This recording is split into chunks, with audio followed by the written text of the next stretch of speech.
105,4 DFM, Radio Musik Asli Indonesia. DFM Mania, saatnya talk show inspirasi dan mandiri, sesi bincang sehat bersama Rumah Sakit Harapan Jakarta. Dan tema kita pagi ini adalah kiat hidup sehat di Jakarta pada saat udara tidak bersahabat. DFM Mania, kualitas udara di Jakarta sekarang ini memang menjadi perhatian besar, bukan hanya di Indonesia namun juga di seluruh dunia. Pasalnya, udara buruk ini menyebabkan Jakarta sebagai salah satu kota dengan polusi atau pencemaran udara yang terburuk di dunia. Dan tentunya dampak dari kualitas udara yang buruk ini tidak hanya mempengaruhi sektor lingkungan saja, tetapi juga mempengaruhi kesehatan kita sebagai warga Jakarta.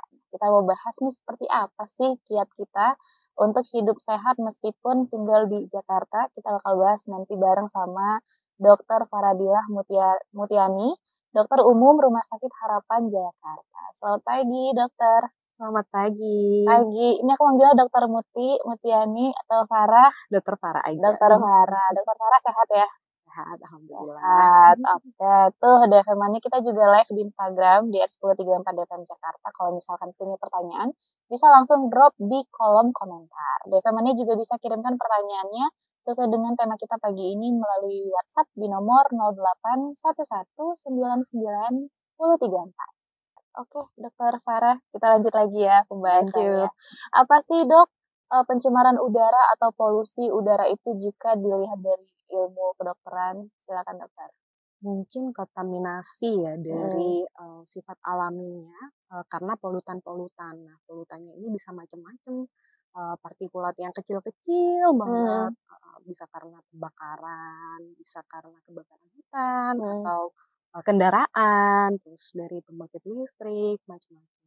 Iya sih, DFM Mania memang kalau dari beberapa sumber yang kita baca, kalau di Jakarta mostly memang dari kendaraan. Oke, dokter, dampaknya seperti apa sih bagi kesehatan polusi ini? Kalau dampak dari kesehatan bisa macam-macam, karena kan kalau misalnya ada sesuatu benda asing yang masuk ke tubuh, dari tubuh itu akan membuat proses peradangan dan juga adanya kalau kelamaan akan membuat stres oksidatif pada sel-sel. Nah, itu bisa menyebabkan sebagai sumber dari terbentuknya berbagai macam penyakit dari tubuh kita.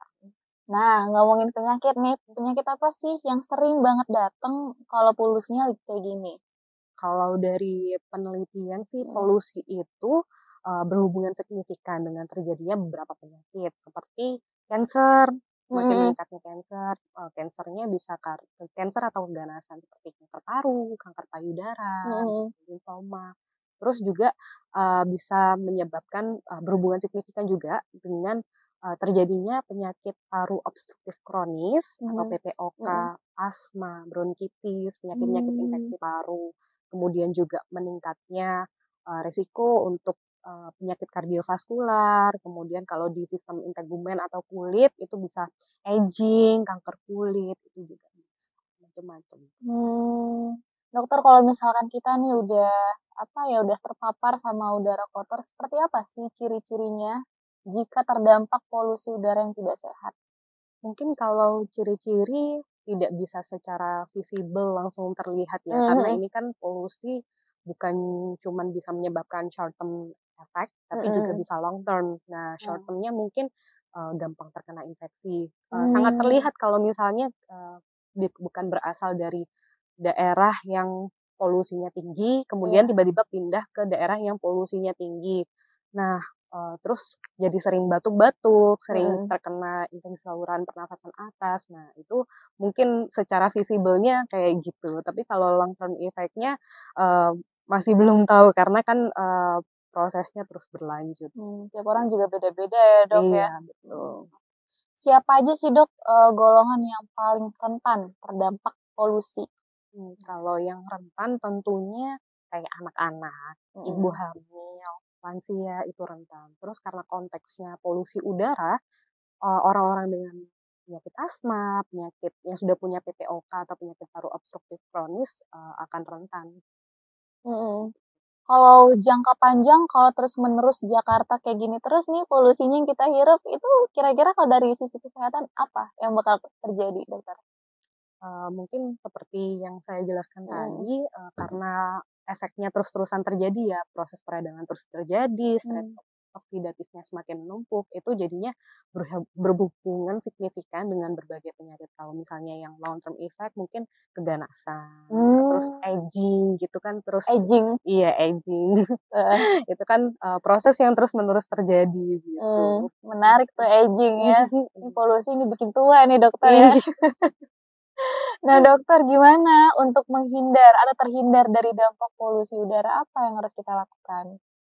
Mungkin, yang bisa dilakukan, bisa staying indoor ya, untuk aktivitas kalau bisa berada di dalam ruangan. Mmm, Kemudian, juga kalau misalnya di dalam ruangan pakai filter udara, kalau oke. misalnya memang harus berada di luar ruangan berarti, harus pakai masker Nah, pakai masker. Masker seperti apa, Dokter, yang disarankan? Biar tepat gitu, jangan sia-sia gitu ya maskernya gimana, Dok? iya. Kalau misalnya masker yang disarankan, bisa lebih dari 95% bisa memfilter partikulat-partikulat, polusi, polutan gitu. Itu yang disarankan sebenarnya seperti N95, Mhm. KN95, FFP2. Kalau yang masker surgical itu dia bisa sampai 80 sampai 85%. Kalau yang sangat efektif yang lebih dari 95% ya yang N95, KN95, FFP2 itu tadi. Oke. Jadi sebenarnya, maskernya juga harus yang benar-benar 95% tadi, Iya, lebih dari 95%. lebih dari 95%. Kalau Mhm. masker yang biasa kita pakai itu yang dulu zaman-zaman Covid berarti itu juga termasuk? Iya, tergantung kan ada beberapa tipe masker ya, ada Mhm, yang surgical mask yang biasanya mhm warna mhm. hijau atau biru Iya iya, bener bener. itu 80 sampai 85%. Kurang dong berarti ya? Iya, tapi daripada tidak memakai masker sama Ah, iya sekali, bener. iya. Karena faktanya sampai sekarang pun masih banyak dokter yang nggak pakai masker. Padahal kondisi polusinya sudah beberapa waktu terakhir kita masuk yang terburuk terus nih dokter. Kalau dilihat dari itu ranking dunia lagi dok. Iya. Di Jakarta sama Tangsel dok biasanya langganan. Dokter, ciri-ciri udara yang bersih itu kalau dari sisi kesehatan sebenarnya seperti apa sih dok? Apakah dia harus udara yang banyak mengandung apa gitu? Eee, kalau misalnya dari segi kesehatan sebenarnya, saya kurang menguasai tentang itu Hmm, ya, soalnya, itu mungkin dari sisi lingkungan yang lebih tahu seperti hmm. apa. Mhm. Tapi intinya kalau udara yang bersih itu kan pastinya, terhindar dari asap kendaraan gitu ya, Dok, ya? Iya. Oke. Dokter kalau misalkan anak-anak nih keluar juga harus pakai masker berarti ya? Iya, Harus tuh DP Mania. terutama di daerah yang polusinya tinggi ya. Mhm mhm. Mhm. Kalau misalkan lagi kayak gini-gini nih, Dok, kita kan kalau dari sisi kesehatan disaranin buat olahraga. Gimana nih kalau tips biar kita tetap bisa olahraga outdoor meskipun, kondisinya kayak gini? Sebenarnya tidak ada rekomendasi khusus terkait Mhm. olahraga itu, karena, yang disarankan malah justru yang olahraga indoor kalau Indoor bisa ya? heeh, kalau misalnya outdoor pun boleh dilakukan, tapi, setidaknya menghindari daerah-daerah yang ramai dengan kendaraan bermotor, kemudian, jangan lupa juga cek kualitas udaranya bagaimana, Mhm. kemudian jangan lupa juga sambil pakai masker. Nah gitu, jadi mungkin kalau lagi trennya kayak gini ya Dok ya, olahraganya indoor aja. Iya, yang disarankan sih seperti itu. Dokter, ini kalau udah terlanjur nih terdampak dari polusi udara yang tidak sehat, kondisi kesehatan semakin menurun, sebaiknya apa yang kita lakukan? Yang paling penting sih kita, berusaha menghindari efek jangka panjangnya ya. Kalau Mmm, misalnya udah tahu polusinya di outdoor buruk, kalau bisa tetap staying indoor, kalau misalnya aktivitas, di dalam ruangan. Terus yang bisa kita lakukan ya menjaga kesehatan tubuh kita dengan selalu pakai masker, kemudian, biar tetap fit, tetap harus olahraga. mmm. Kalau dari sisi makanannya seperti apa Dok? Kalau dari makanan sih tidak ada yang kalau disarankan sih tidak ada Mhm. yang direkomendasikan.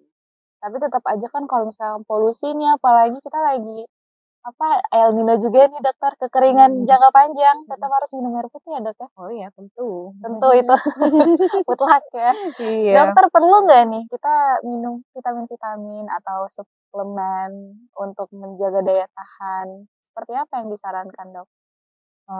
Vitamin-vitamin itu sebenarnya juga tidak ada yang direkomendasikan secara khusus. Namun vitamin yang tinggi antioksidan seperti vitamin C, vitamin E itu bisa bermanfaat juga.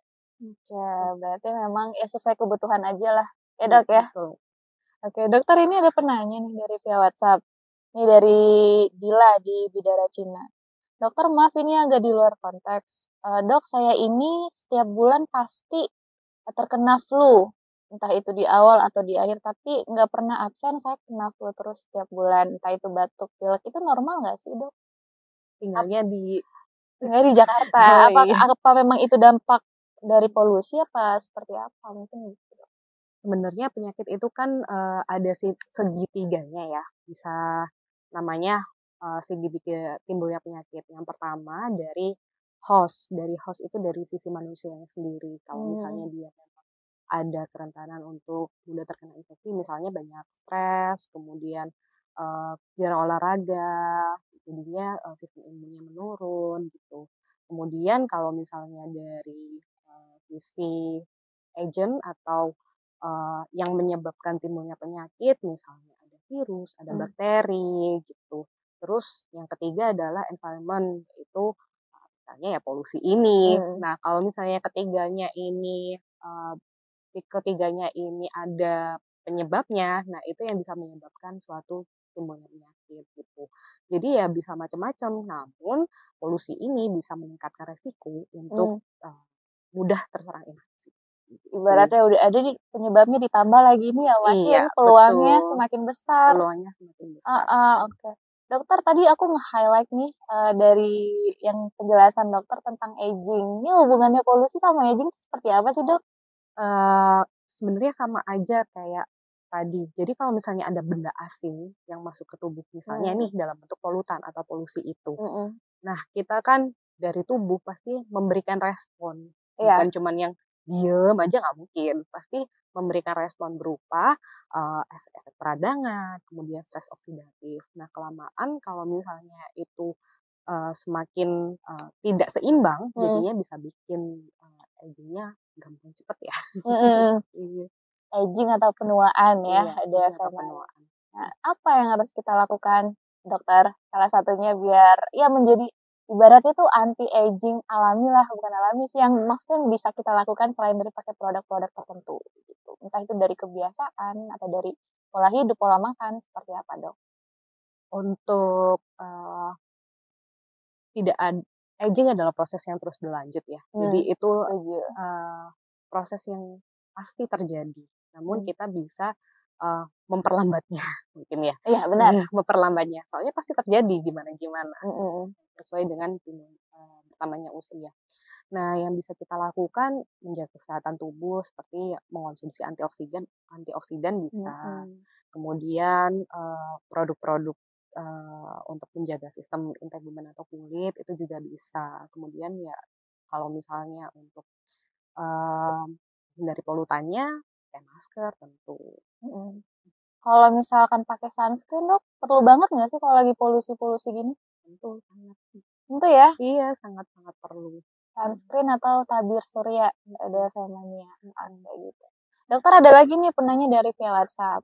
Dokter akhir-akhir ini saya sering terkena flu, pilek, batuk, tapi kebiasaan saya biasanya kalau kena flu atau pilek saya tidak mengonsumsi obat terus menerus ya nunggu sampai sembuh dengan sendirinya. Nah, kira-kira kalau itu boleh nggak dok? Artinya berarti kan melama-lamakan sakit gitu dok. Gimana pendapat dokter? Kalau flu atau infeksi saluran pernafasan atas ya, itu kan penyebabnya infeksi. Infeksi itu bisa macam-macam, bisa karena virus, bisa karena bakteri. Namun sebagian besar ISPA itu disebabkan karena virus dan memang pengobatannya itu bisa sembuh sendiri tanpa pengobatan. Gitu. Yang penting meningkatkan sistem imun tubuh, kemudian mengatasi gejalanya. Misalnya kalau misalnya ada pilek atau batuknya, ya diatasi. Oke, berarti memang ada beberapa indikasi tertentu kalau misalnya memang penyebabnya bakteri baru bisa diberikan antibakteri, antibiotik. Berarti memang normal ya dok ya kalau Hmm. misalkan kita membiarkan sembuh sendiri. Tapi balik lagi ke orangnya kalau merasa terganggu mungkin kerjanya nggak kelar-kelar ya segera ke dokter atau minum obat. Iya, itu ya dok ya. Dokter ini sebelum kita mengakhiri nih acara kita pagi ini, ada nggak sih dok tips sehat bagi kita pendengar kita DFM Mania dengan adanya polusi udara di Jakarta? Silakan dokter. Mungkin tips-tipsnya menghindari aktivitas di luar ruangan ya, kalau bisa kalau bisa aktivitasnya yang di dalam ruangan. Kemudian di ruangan kalau bisa disediakan filter udara.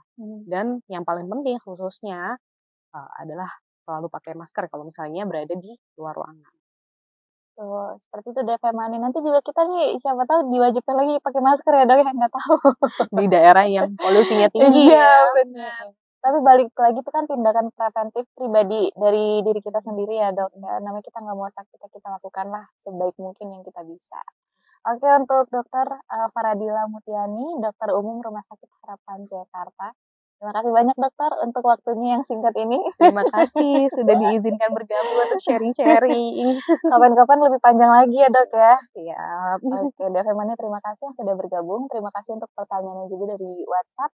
Nanti yang ketinggalan videonya kita post di YouTube kita di 103,4 DFM. Jangan lupa di subscribe, like, comment, and share juga. Dokter, akhirnya Nurul dan juga Dokter Farah pamit. Wassalamualaikum warahmatullahi wabarakatuh.